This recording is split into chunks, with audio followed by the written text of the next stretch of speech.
Bonjour et bienvenue sur ce petit tuto d'installation de VirtualBox sous Windows.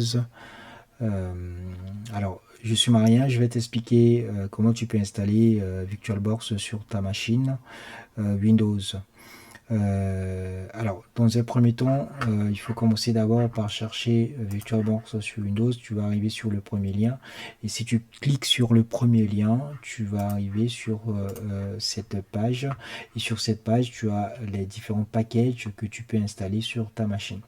Alors, euh, en ce qui me concerne, ma machine, c'est Windows. Je suis sous Windows, donc je vais installer la version Windows. Donc là, je sélectionne cette version et je le télécharge. Et je l'ai déjà fait tout à l'heure, là, le téléchargement, il est là. Donc j'ai bien le fichier VirtualBox qui est ici dans mes fichiers téléchargés. Ensuite, je le lance tout simplement. Je poursuis l'install. Donc il y a un avertissement. Je lance l'install. Je continue. Il n'y a rien à faire de ce côté-là. Alors je lance l'install.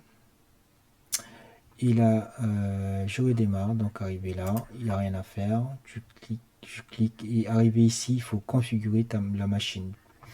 Donc ce que moi je vais faire, c'est de cliquer de configurer une nouvelle machine. Je vais configurer une nouvelle machine. Tu peux ajouter une machine, tu peux la configurer. Donc là aujourd'hui, je configure une nouvelle machine. Donc je peux configurer une nouvelle machine à partir d'ici, tout comme juste en cliquant sur ce petit bouton là. Donc je clique ici, je mets le nom de ma machine, Marien. Voilà. Rien. Ensuite, j'ai téléchargé au préalable l'image de logiciel que je vais installer. Donc, il s'agit bien de l'image de Ubuntu. Si tu n'as pas l'image, donc tu viens ici, tu sélectionnes tout simplement le type, donc Linux, et tu cherches le type de la version. Moi, c'est la version qui m'intéresse, c'est cette version-là. Donc voilà. Et puis tu cliques sur suivant pour l'installer manuellement. Par contre, moi, j'ai pas besoin d'installer manuellement parce que j'ai déjà Linux, l'image qui est déjà téléchargée. Donc je viens tout simplement ici et je le retrouve Ubuntu. L'image est là. Donc voilà, et à partir de là, je lance l'install. Je arrive à ce niveau, je donne un nom et un mot de passe. Voilà, donc je mets tout simplement le Marien, il n'y a pas de souci là, là-dessus. Marien. Ensuite, je mets mon mot de passe. Voilà.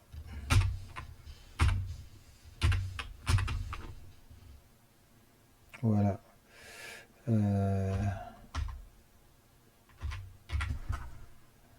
Donc je confirme le mot de passe.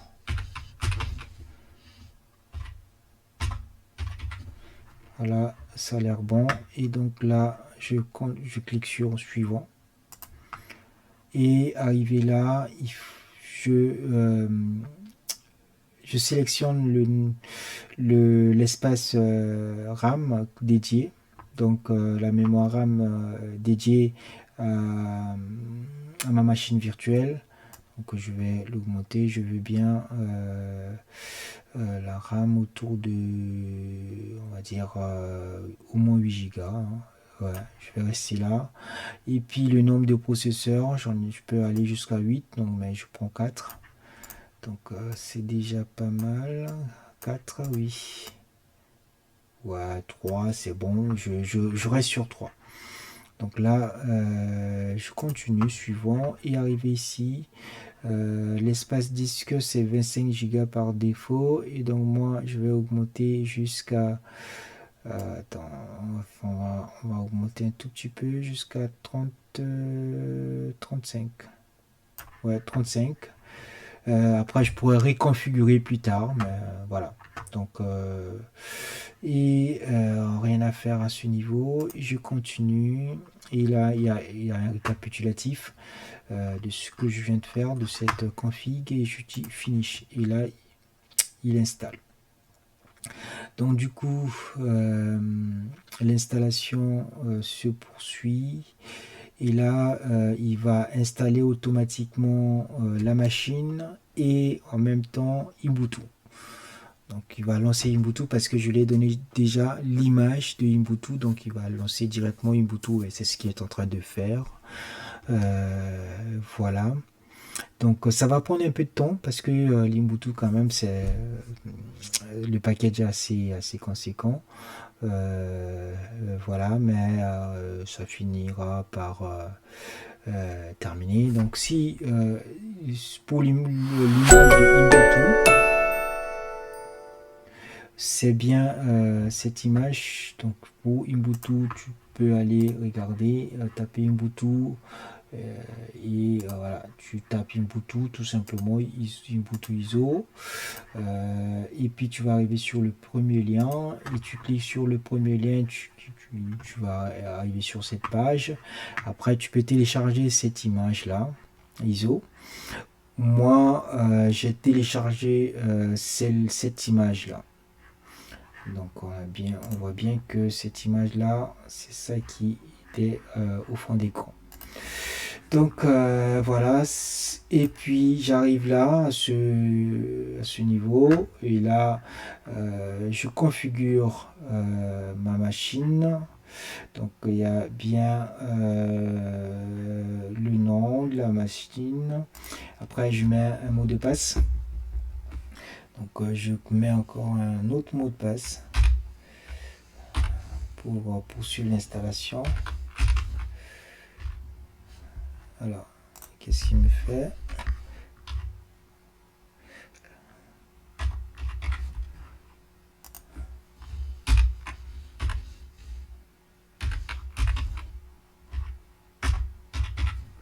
Voilà, donc le mot de passe est bon.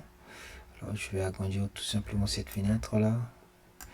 Puis continuer, le bouton continuer c'est là en fait. C'est un peu caché mais c'est là.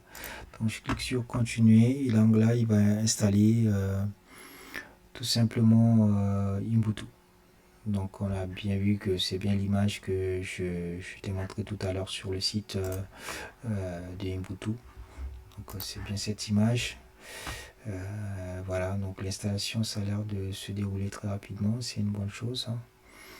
Et puis voilà, donc je récapitulative, la première chose à faire c'est d'aller sur Google, de taper tout simplement VirtualBox et que tu vas arriver sur le premier lien, et le premier lien tu cliques ici, tu vas arriver sur la page de VirtualBox, et là tu sélectionnes la version qui correspond à ta machine, et tu l'installes. Donc après il faut penser à installer, à télécharger plutôt l'image ISO de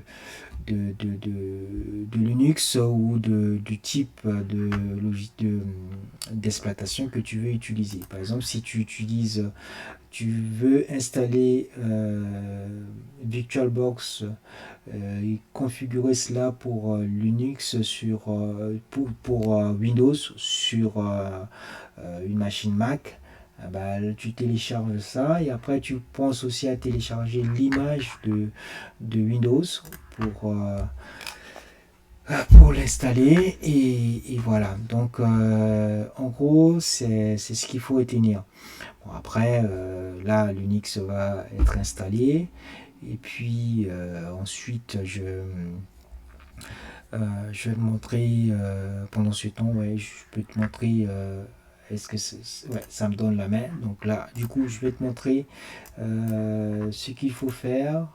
Là je suis sur la machine virtuelle, donc du coup il y a les paramètres, donc les paramètres qui sont là. En attendant que ça tourne, je te montre les paramètres, les raccourcis clavier,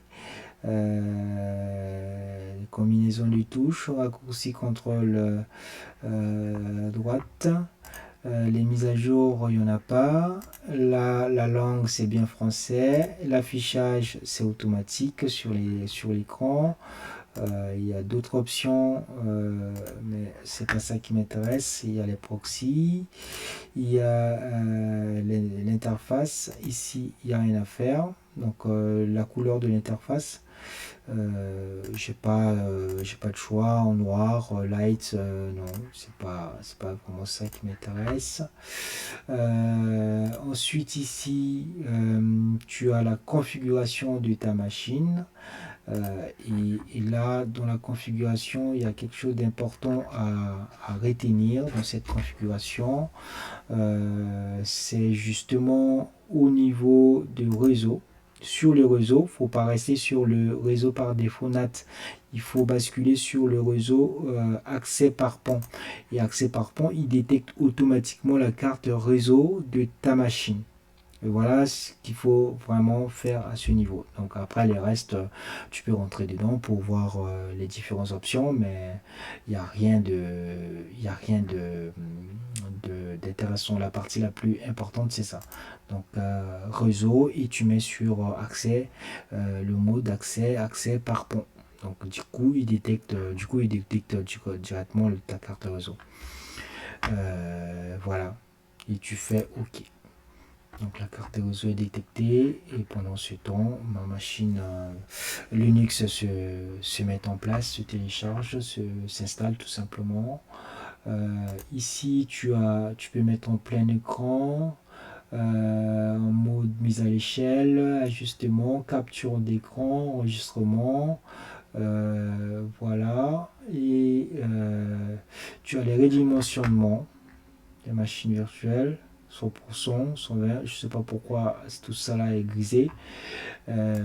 Ensuite, tu as ici c'est vraiment important, les raccourcis clavier. Il faut voir que si tu veux supprimer quelque chose sur ta machine virtuelle, il faut vraiment regarder bien les raccourcis clavier qui correspondent. Voilà, donc ici c'est donc clavier, entrée clavier, tu as les raccourcis qui correspondent et donc voilà. C'est la partie importante. Par exemple, si tu veux faire un Alt Sup ou CTRL Alt CTRL Sup sur ton clavier sur Windows, c'est pas pareil sur la machine virtuelle. C'est ça qu'il faut savoir. Donc ça continue à s'installer.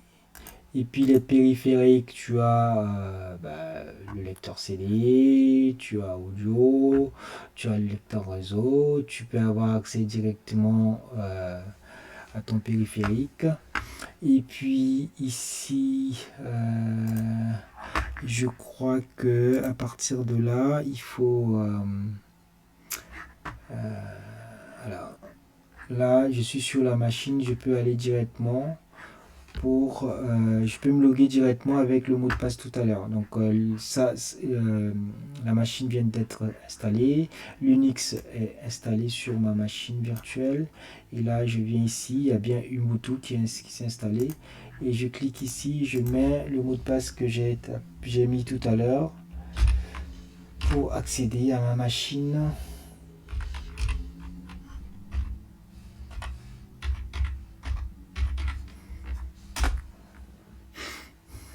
Pour accéder à Linux. Alors, j'ai fait une bêtise.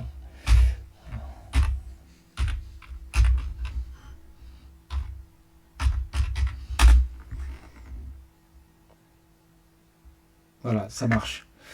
Donc, voilà. Donc là, Linux est installé sur ma machine virtuelle.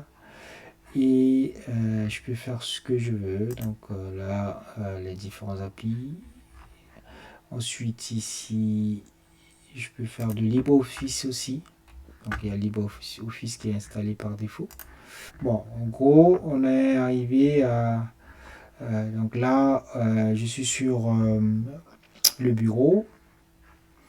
Le bureau est là. Mes documents, publics. Voilà, donc le dossier partagé. C'est le document que je viens de créer. Voilà, donc en gros, voilà, l'installation est terminée. Donc on est arrivé à la fin de notre installation. Donc tu peux arrêter Linux par ici. Donc si je clique ici, je fais un log out, je fais ça, et là je quitte Linux, je quitte tout simplement la session. Voilà. Donc ici c'est pour fermer Linux, mais je ferme pas ma machine virtuelle. Donc c'est ça qu'il faut vraiment savoir. Donc je peux augmenter, je peux fermer, voilà. Voilà en gros ce que je voulais te montrer dans cette vidéo.